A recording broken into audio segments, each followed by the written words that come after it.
So far here in Aotearoa, New Zealand, it's been a pretty rotten year, especially since February with the big earthquake in Christchurch.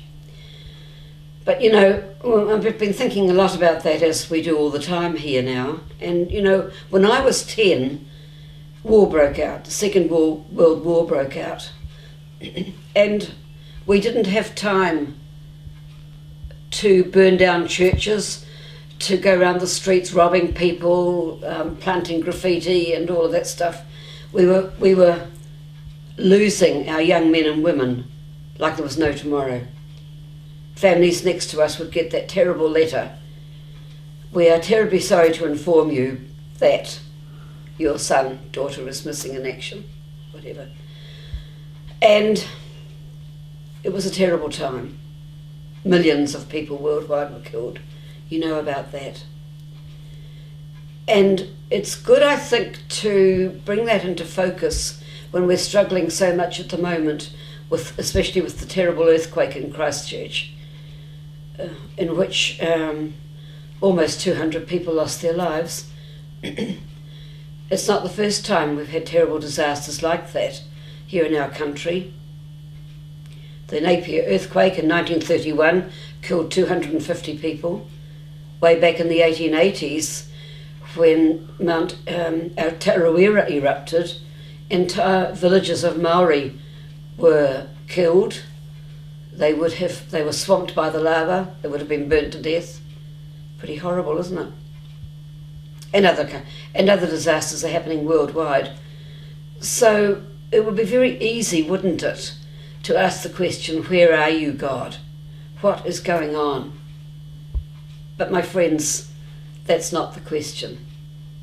Questions of anger and bitterness are not helpful. The question rather is, where am I, God, in relationship to you?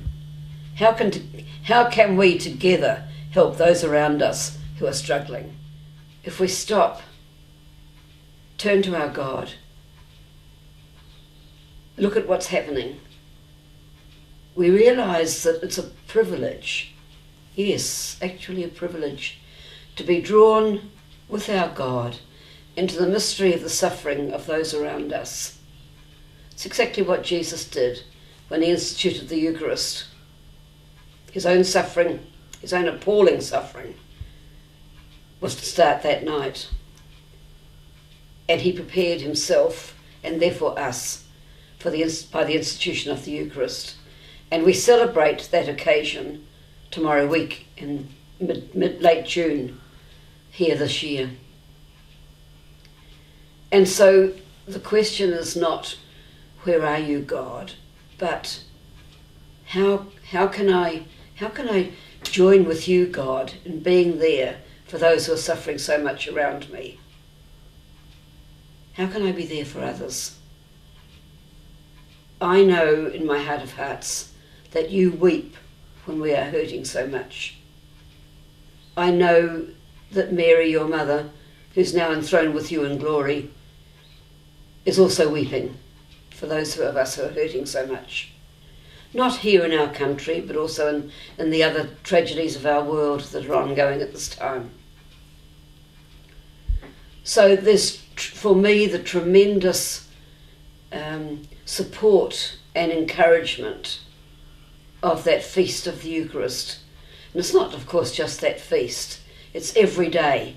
The privilege of going to Mass every day, or even on Sundays, is that sense of receiving Christ's body and blood in such a way as to take on his concern, his care, his love for myself and for the people all around me. I think that's what's coming out of the suffering, as far as I'm concerned. And I'm continually amazed and deeply impressed by the courage and the stoicism of those who are in the middle of that suffering, especially those in our earthquake zone. There's just been another terrible, terrible aftershock a couple of days ago, a high magnitude on the Richter scale. And it's terrible. It's just terrible. But their courage, their stoicism, their focus, their integrity is so impressive. The feast of the body and blood of Christ, Corpus Christi if you like, is a reminder to us every year that the Eucharist, Christ's body and blood, is our food for the journey of all of us. Life is good, but it's not always fair, and it's often very violent. Christ's own journey ended in death, but it did not end in death. It ended in the glory of resurrection, and we need to keep that focus in mind. My friends, we are an Easter people. We're a people of hope, of joy, of courage. We're a people who embrace the body and blood of Christ in order that we will continue the journey and take our God with us, so that our world is a better place despite the suffering. Thanks for being with me. We'll talk again soon. Go well and go with your God.